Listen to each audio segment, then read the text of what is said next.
प्रियपुत्राय पूर्वा सन्ध्या प्रवर्तते।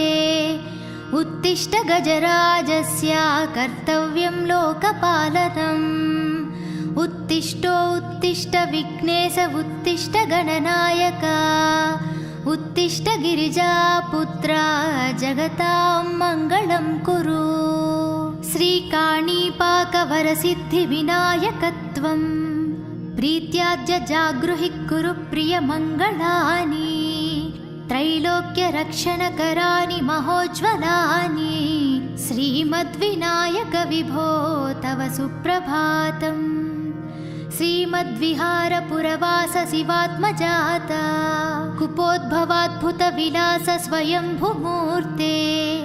श्रीदेवशङ्खलिखिताश्रितपादपद्मा श्रीमद्विनायक विभो तव सुप्रभातम्। श्रीनारिकेलवनशोभितपुष्टिगात्र क्षीराब्धिसिक्तशुभविग्रह तत्त्वमूर्ते।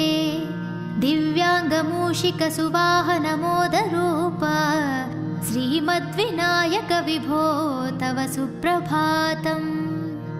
श्रीकाणीपाकवरभूतलवासतुष्ट हे आदिपूज्य अरुणारुणभानुतेज। प्राचीदिसाम्बरमिदं रविकान्तिनिष्टं श्रीमद्विनायक विभो तव सुप्रभातम्। श्रीबाहुदा शुभतरङ्गसुबाहुदत्ता सुस्निग्धशीतलाकणानपि सङ्गृहीत्य प्रभातवायुरिह यास्यति सेवनाय। श्रीमद्विनायक विभो तव सुप्रभातम्। गौरीकराम्बुजसुलालितदिव्यवक्त श्रीकण्ठमानसमुदाकरमोदरूप कैलासशैलशिखरस्थितबालबानो श्रीमद्गणेश्वर विभो तव सुप्रभातम्। दुर्वाङ्कुराणि जलजानि सुपुष्पकाणि बिल्वानि पूजानविधौ च सुसज्जितानि। नित्यार्चनोत्सुकमदोत्कटवारणास्ये श्रीमद्गणेश्वर विभो तव सुप्रभातम्। हृत्कूपमध्य समुपस्थितचित्स्वरूप कूटस्थतत्त्वमिदमेव हि बोधनेन। त्वामत्र भासि विदधासि समस्तशोभान् श्रीमद्गणेश्वर विभो तव सुप्रभातम्। श्रीमुत्कलाख्यमुनुसन्निधसच्चरित्र वासिष्ठगृत्समदमुख्य ऋषीश्वरीड्या वेदोक्तदेवगणमन्त्रगणानिनाद श्रीमद्गणेश्वर विभो तव सुप्रभातम्। ऋग्वेदकीर्तितगणाधिपजैष्ठराजा त्वं ब्राह्मणस्पतिरतिप्रकटीकृतोऽसि। आधर्वशीर्षमनुमन्त्रितदिव्यमूर्ते श्रीमद्गणेश्वर विभो तव सुप्रभातम्। ब्रह्मादिदेव परिकीर्तितवेदपाठ त्वत्सूर्पकर्णकुहरौ प्रविशन्ति देवा। श्रुत्याधुनैव परिपालय धर्मसङ्घान् श्रीवल्लभेश भगवान् तव सुप्रभातम्। हेरम्बलम्ब जठराद्भुतदिव्यगात्र प्रारम्भपूजनमिदं दयाय गृहीत्वा सर्वाशुभानि परिनाशय सर्वपुत्र श्रीवल्लभेश भगवान् तव सुप्रभातम्। भानुदयेन न हि दृश्यति चन्द्रबिम्बम् त्वत्फलदेशशशिरेव विभाति नित्यम्। सत्स्वरूपनिगमागमसन्नुताङ्ग्रे श्रीवल्लभेश भगवान् तव सुप्रभातम्। कालाग्निरुद्रसुतकालनियामकत्वं कालानुकूलफलदोऽसि कलामयोऽसि। कल्याणकारककलाधरशेखरोऽसि श्रीवल्लभेश भगवान् तव सुप्रभातम्। उग्रस्वरूप रिपुनाशक उग्रपुत्र सौम्योऽसि सोमविनुतोऽसि प्रशान्तरूप। सर्वेश सर्वफलकारक सर्वमूर्ते श्रीवल्लभेश भगवान् तव सुप्रभातम्।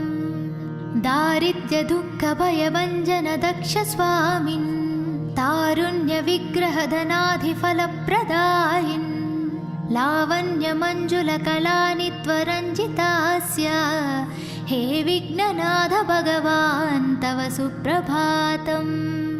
गम्भीरतुष्टगणराजगकार पूजा गान्धर्वगानपरिवर्तितनादमूर्ते गाङ्गेयगण्यगणिताधिककलास्वरूप श्रीमद्विनायक विभो तव सुप्रभातम्। मूलादिचक्रनिलयाच्युतयोगमूर्ते त्वमादिदेवमनुचिन्त्य तरन्ति भक्ताः रागादिदोषपरिहारक वेदवेद्या हे विघ्ननाथ भगवान् तव सुप्रभातम्। लक्षादिशक्तियुत शक्तिगणेश्वरोऽसि दिव्याक्षरोऽसि शुभमन्त्रविराजितोऽसि तन्त्राधिभिरुत्ननतेष्टदवल्लभेश हे विघ्ननाथ भगवान् तव सुप्रभातम्। नागोपवीतधरनाद विनोदचित्ता नागास्य नासितमहाज्ञनतानुरक्ता आनन्दतुन्दिलतनो बहिरान्तरास्ता हे विघ्ननाथ भगवान् तव सुप्रभातम्। भद्रे भवृक्त नवभद्रदा भद्रतेज रुद्रप्रियात्मज मदद्रवशक्तियुक्ता अद्रीसजा मधुरवत्सलता निधाना हे विघ्ननाथ भगवान् तव सुप्रभातम्। सर्वार्थसिद्धिफलदायका बुद्धिदायिन् विघ्नाद्रिवज्रपरिपूज्य चतुर्थिकाले भद्रं पदं दिशसि भक्तगणनार्धितोऽसि हे विघ्ननाथ भगवान् तव सुप्रभातम्। बालादिभव्यबहुरूपधरोऽसि देव चिन्तामणिस्त्वमसि सर्वः फलप्रदोऽसि त्वन्नाम दिव्यमणिरस्ति जगत्तिताय हे विघ्ननाथ भगवान् तव सुप्रभातम्। हे काणिपाकगणराट् तव सुप्रभातम्। ये मानवान् प्रतिदिनं प्रपठन्ति भक्त्या तानेकविसन्ति कुलान् परिपालय त्वम् इदन्ति वदन्ति विबोधः करुणार्धचित्ता।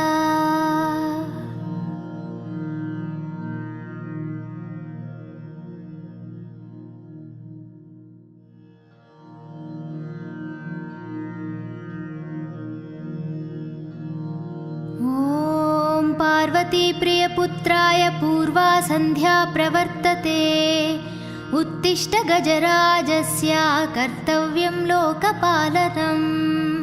उत्तिष्ठो उत्तिष्ठ विघ्नेश उत्तिष्ठ गणनायक उत्तिष्ठ गिरिजापुत्रा जगतां मङ्गलं कुरु। श्रीकाणीपाकवरसिद्धिविनायकत्वम् प्रीत्याद्य जागृहि कुरु प्रियमङ्गलानि त्रैलोक्यरक्षणकराणि महोज्ज्वलानि श्रीमद्विनायक विभो तव सुप्रभातम्। श्रीमद्विहारपुरवास शिवात्मजाता कुपोद्भवाद्भुतविलास स्वयंभुमूर्ते श्रीदेवशङ्खलिखिताश्रितपादपद्मा श्रीमद्विनायक विभो तव सुप्रभातम्। श्रीनारिकेलवनशोभितपुष्टिगात्र क्षीराब्धिषिक्तशुभविग्रहतत्त्वमूर्ते दिव्याङ्गमूषिकसुवाहनमोदरूप श्रीमद्विनायक विभो तव सुप्रभातम्। श्रीकाणीपाकवरभूतलवासतुष्ट हे आदिपूज्य अरुणारुणभानुतेज प्राचीदिशाम्बरमिदं रविकान्तिनिष्टम् श्रीमद्विनायक विभो तव सुप्रभातम्। श्रीबाहुदा सुभतरङ्गसुबाहुदत्ता सुस्निग्धशीतलाकणानपि सङ्गृहीत्य प्रभातवायुरिह यास्यति सेवनाय श्रीमद्विनायकविभो तव सुप्रभातम्। गौरीकराम्बुजसुलालितदिव्यवक्ता श्रीकण्ठमानसमुदाकरमोदरूपा कैलासशैलशिखरस्थितबालबानो श्रीमद्गणेश्वर विभो तव सुप्रभातम्। दुर्वाङ्कुराणि जलजानि सुपुष्पकाणि बिल्वानि पूजानविधौ च सुसज्जितानि नित्यार्चनोत्सुकमदोत्कटवारणास्ये श्रीमद्गणेश्वर विभो तव सुप्रभातम्। हृत्कूपमध्य समुपस्थितचित्स्वरूप कूटस्थतत्त्वमिदमेव हि बोधनेन त्वामत्र भासि विदधासि समस्तशोभान् श्रीमद्गणेश्वर विभो तव सुप्रभातम्। श्रीमुत्कलाख्यमुनुसन्नितसच्चरित्र वासिष्ठगृत्समदमुख्य ऋषीश्वरीड्या वेदोक्तदेवगणमन्त्रगणानिनाद श्रीमद्गणेश्वर विभो तव सुप्रभातम्।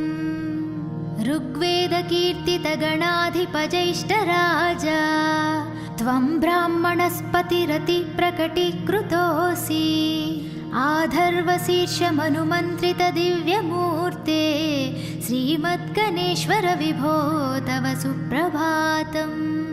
ब्रह्मादिदेव परिकीर्तितवेदपाठ त्वत्सूर्पकर्णकुहुरौ प्रविशन्ति देवा श्रुत्याधुनैव परिपालय धर्मसङ्घान् श्रीवल्लभेश भगवान् तव सुप्रभातम्।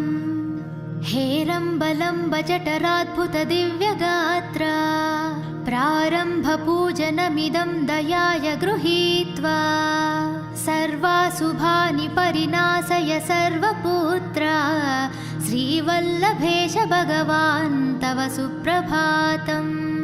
भानुदयेन न हि दृश्यति चन्द्रबिम्बम् त्वत्फलदेशशशिरेव विभाति नित्यम् सत्स्वरूपनिगमागमसन्नुताङ्ग्रे श्रीवल्लभेश भगवान् तव सुप्रभातम्। कालाग्निरुद्रसुतकालनियामकत्वं कालानुकूलफलदोऽसि कलामयोऽसि कल्याणकारककलाधरशेखरोऽसि श्रीवल्लभेश भगवान् तव सुप्रभातम्। उग्रस्वरूप रिपुनाशक उग्रपुत्र सौम्योऽसि सोमविनुतोऽसि प्रशान्तरूप सर्वेश सर्वफलकारक सर्वमूर्ते श्रीवल्लभेश भगवान् तव सुप्रभातम्।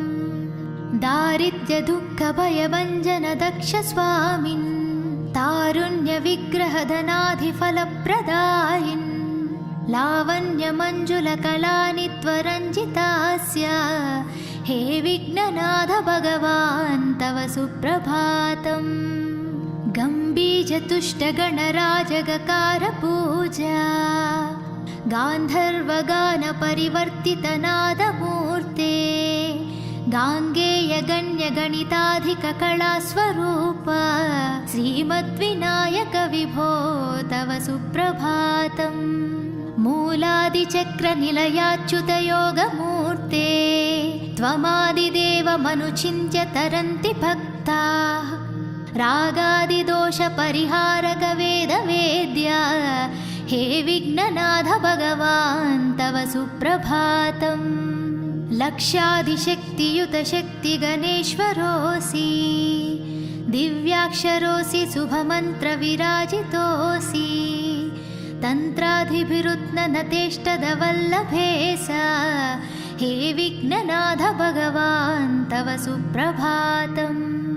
नागोपवीतधरनाथ विनोदचित्ता नागास्य नासितमहाज्ञनतानुरक्ता आनन्दतुन्दिलतनो बहिरान्तरास्ता हे विघ्ननाथ भगवान् तव सुप्रभातम् भद्रे भवृक्त नवभद्रदा भद्रतेज रुद्रप्रियात्मज मदद्रवशक्तियुक्ता अद्रिसजा मधुरवत्सलता निधाना हे विघ्ननाथ भगवान् तव सुप्रभातम् सर्वार्थसिद्धिफलदायका बुद्धिदायिन् विघ्नाद्रिवज्र परिपूज्य चतुर्थिकाले भद्रं पदं दिशसि भक्तगणनार्थितोऽसि हे विघ्ननाथ भगवान् तव सुप्रभातम् बालादिभव्य बहुरूपधरोऽसि देव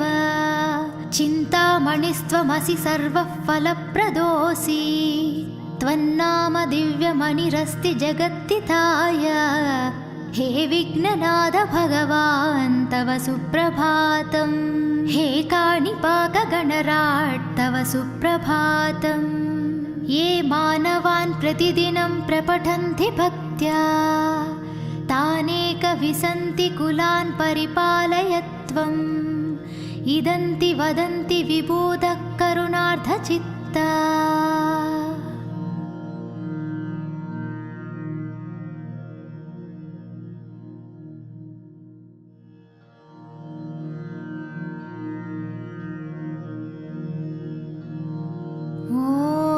पार्वतीप्रियपुत्राय पूर्वा सन्ध्या प्रवर्तते उत्तिष्ठ गजराजस्य कर्तव्यं लोकपालनम् उत्तिष्ठ विघ्नेश उत्तिष्ठ गणनायक उत्तिष्ठ गिरिजापुत्रा जगतां मङ्गलं कुरु श्रीकाणीपाकवरसिद्धिविनायकत्वम् प्रीत्याद्य जागृहि कुरु प्रियमङ्गलानि त्रैलोक्यरक्षणकराणि महोज्ज्वलानि श्रीमद्विनायक विभो तव सुप्रभातम् श्रीमद्विहारपुरवास शिवात्मजाता कुपोद्भवाद्भुतविलास स्वयंभुमूर्ते श्रीदेव शङ्खलिखिताश्रितपादपद्मा श्रीमद्विनायक विभो तव सुप्रभातम्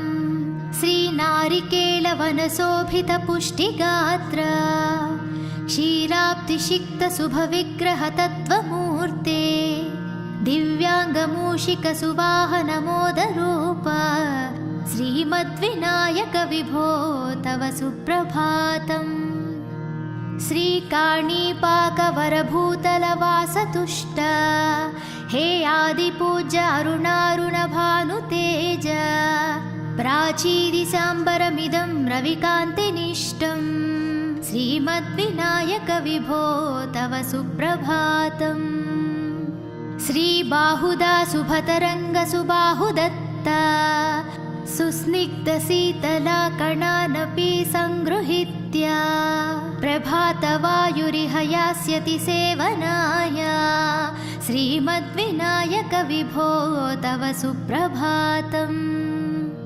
गौरीकराम्बुजसुलालितदिव्यवक्त श्रीकण्ठमानसमुदाकरमोदरूप कैलासशैलशिखरस्थितबालबानो श्रीमद्गणेश्वर विभो तव सुप्रभातम् दुर्वाङ्कुराणि जलजानि सुपुष्पकाणि बिल्वानि पूजानविधौ च सुसज्जितानि नित्यार्चनोत्सुकमदोत्कटवारणास्ये श्रीमद्गणेश्वर विभो तव सुप्रभातम् हृत्कूपमध्य समुपस्थितचित्स्वरूप कूटस्थतत्त्वमिदमेव हि बोधनेन त्वामत्र भासि विदधासि समस्तशोभान् श्रीमद्गणेश्वर विभो तव सुप्रभातम् श्रीमुत्कलाख्यमुनुसन्नितसच्चरित्र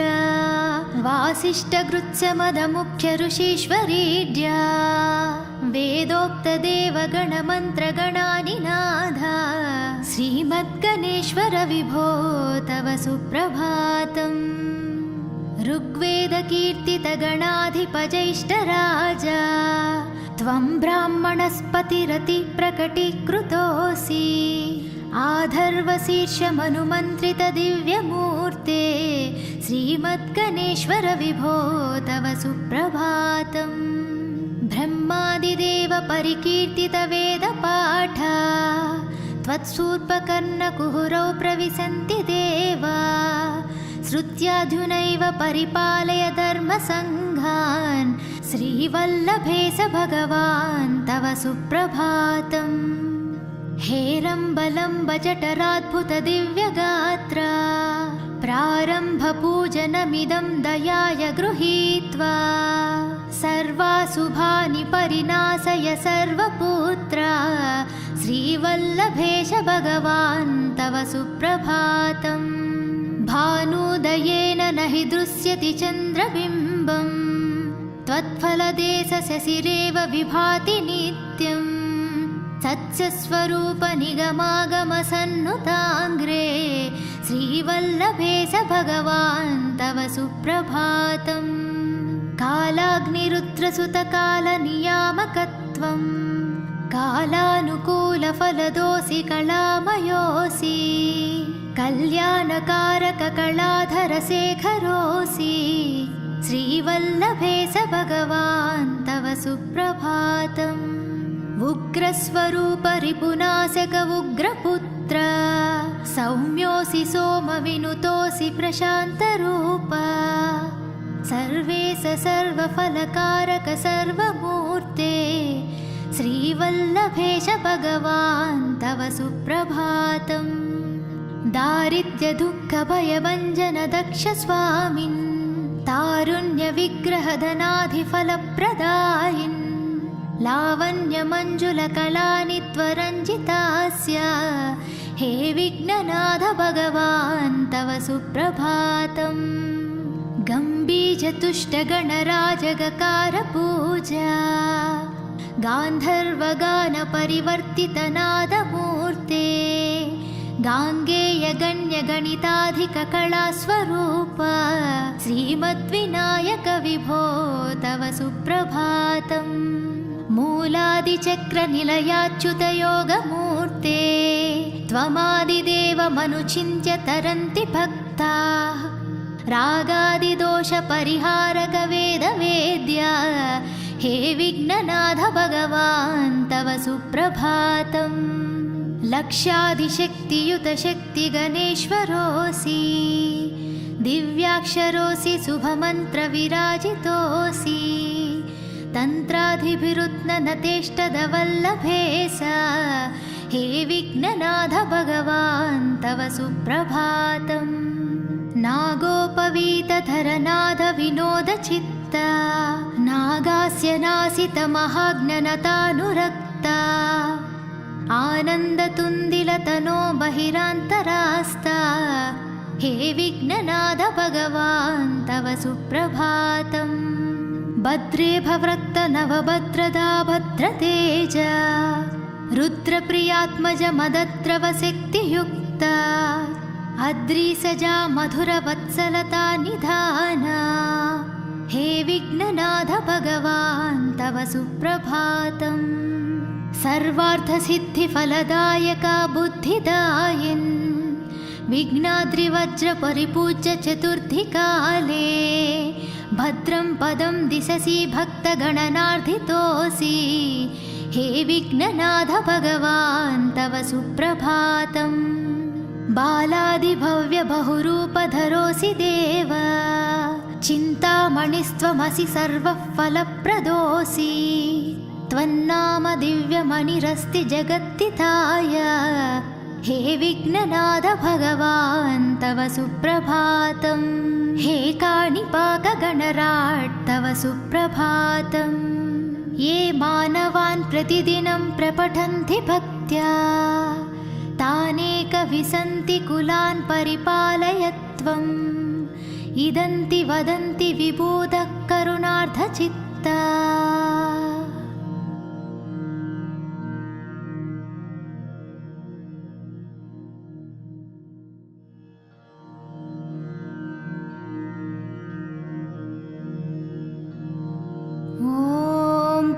प्रजापति प्रियपुत्राय पूर्वा सन्ध्या प्रवर्तते। उत्तिष्ठ गजराजस्य कर्तव्यं लोकपालनम्। उत्तिष्ठो उत्तिष्ठ विघ्नेश उत्तिष्ठ गणनायक। उत्तिष्ठ गिरिजापुत्रा जगतां मङ्गलं कुरु। श्रीकाणीपाकवरसिद्धिविनायकत्वं प्रीत्याद्य जागृहि कुरु प्रियमङ्गलानि। त्रैलोक्यरक्षणकराणि महोज्ज्वलानि। श्रीमद्विनायक विभो तव सुप्रभातम्। श्रीमद्विहारपुरवास शिवात्मजाता कुपोद्भवाद्भुतविलास स्वयंभुमूर्ते। श्रीदेवशङ्खलिखिताश्रितपादपद्मा श्रीमद्विनायक विभो तव सुप्रभातम्। श्रीनारिकेलवनशोभितपुष्टिगात्र क्षीराब्धिषिक्तशुभविग्रहतत्त्वमूर्ते। दिव्याङ्गमूषिकसुवाहनमोदरूप श्रीमद्विनायक विभो तव सुप्रभातम्। श्रीकाणीपाकवरभूतलवासतुष्ट हे आदिपूज्य अरुणारुणभानुतेज। प्राचीदिशाम्बरमिदं रविकान्तिनिष्टं श्रीमद्विनायक विभो तव सुप्रभातम्। श्रीबाहुदा शुभतरङ्गसुबाहुदत्ता सुस्निग्धशीतला कणानपि सङ्गृहीत्य प्रभातवायुरिह यास्यति सेवनाय। श्रीमद्विनायक विभो तव सुप्रभातम्।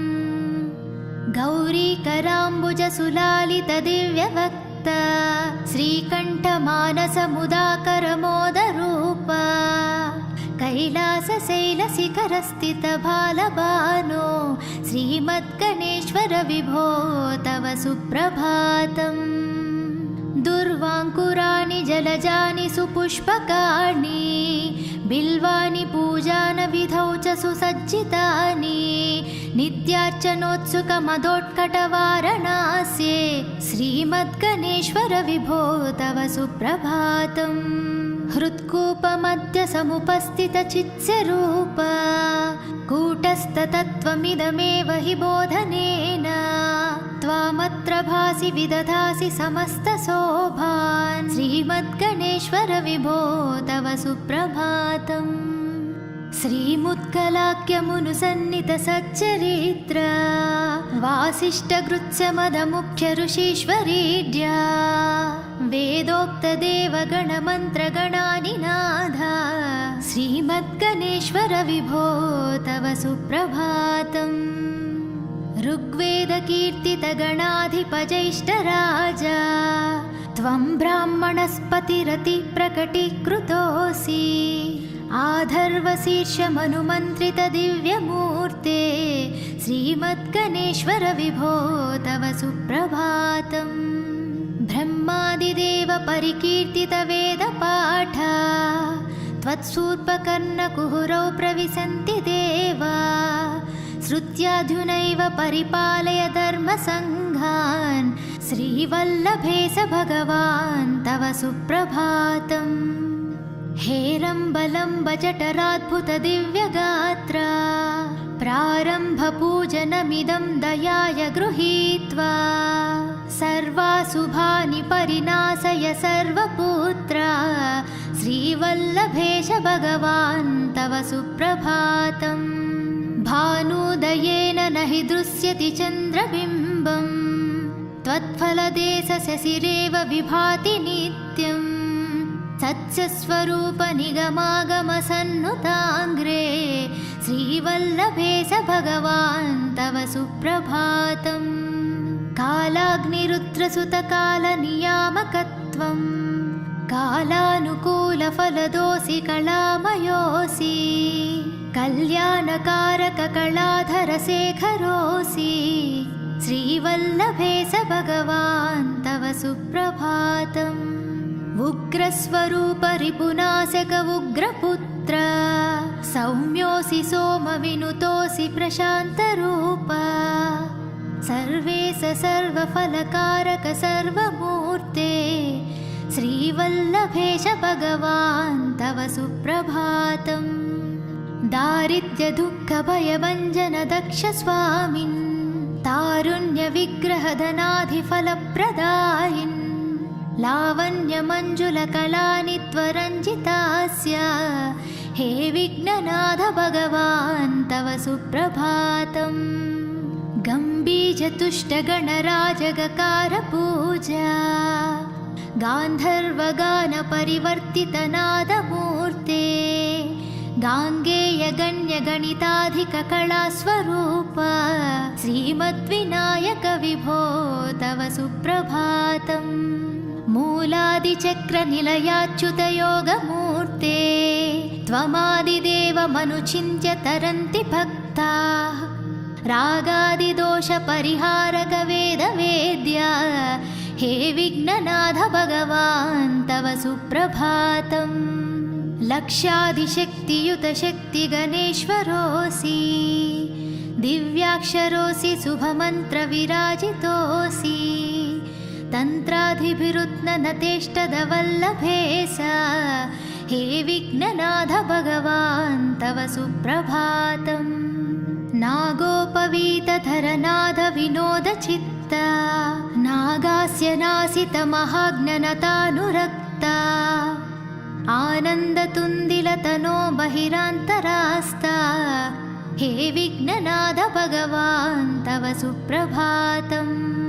भद्रे भवृक्त नवभद्रदा भद्रतेज रुद्रप्रियात्मज मदद्रवशक्तियुक्ता अद्रिसजा मधुरवत्सलता निधाना हे विघ्ननाथ भगवान् तव सुप्रभातम्। सर्वार्थसिद्धिफलदायका बुद्धिदायिन् विघ्नाद्रिवज्रपरिपूज्य चतुर्थीकाले भद्रं पदं दिशसि भक्तगणनार्धितोऽसि हे विघ्ननाथ भगवान् तव सुप्रभातम्। बालादिभव्यबहुरूपधरोऽसि देव चिन्तामणिस्त्वमसि सर्वः फलप्रदोऽसि त्वन्नाम दिव्यमणिरस्ति जगत्तिताय हे विघ्ननाथ भगवान् तव सुप्रभातम्। हे काणिपाकगणराट् तव सुप्रभातम्। ये मानवान् प्रतिदिनं प्रपठन्ति भक्त्या तानेकविसन्ति कुलान् परिपालय त्वम्। इदन्ति वदन्ति विबोधः करुणार्धचित्ता